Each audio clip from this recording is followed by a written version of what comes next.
இனிய காலை வணக்கம் என் உறவுகளே. நான் தான் உங்கள் பாரதி பேசுகிறேன். நான் உங்களுக்கு ஒரு குட்டி கதை சொல்லுவேன். அந்த கதையில் நீங்கள் லாஸ்ட் வரை பாருங்க. அதில் ஒரு கருத்து இருக்குது. ஒரு பையனும் ஒரு அம்மாவும் ஒரு ஊரில் வாழ்ந்து வந்தாங்களாம். அப்போ அவங்க அம்மா வந்து நல்லா தையல் தைப்பாங்களாம். அந்த பையன் வந்து ஒரு நாள் ஒரு வீட்டில் போய் கத்திரிக்காய் திருடிட்டுட்டானா.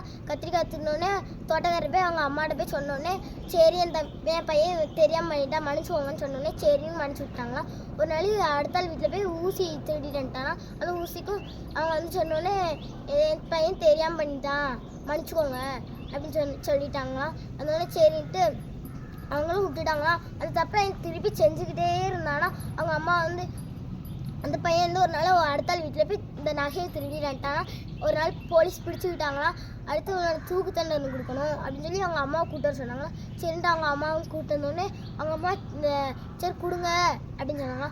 அப்போ தான் அந்த பையன் உணர்ந்தானா இது தப்பு அப்படின்னு உணர்ந்தானா. அவங்க அம்மா சொன்னாங்களா சரி சொன்னோடனே நான் இப்படி தானே நீங்கள் என்னைய அடித்து முதலையே வளர்த்துருந்தேன்னா நான் இந்த நிலைமைக்கு வந்து நின்றுருக்க மாட்டேன் அப்படின்னு சொல்லி அவங்க அம்மா வயதானா. அதனால நம்ம எப்போவுமே சின்ன பிள்ளையில அடித்து வளர்க்கணும். இது இப்படி பண்ணக்கூடாதுன்னு சொல்லி கொடுக்கணும். அப்போ இந்த சின்ன பிள்ளையில இருக்க மைண்டு தான் நம்ம பெரிய பிள்ளையில போய் இருக்கும். பாய், நம்ம நாளைக்கு சந்திக்கலாம்.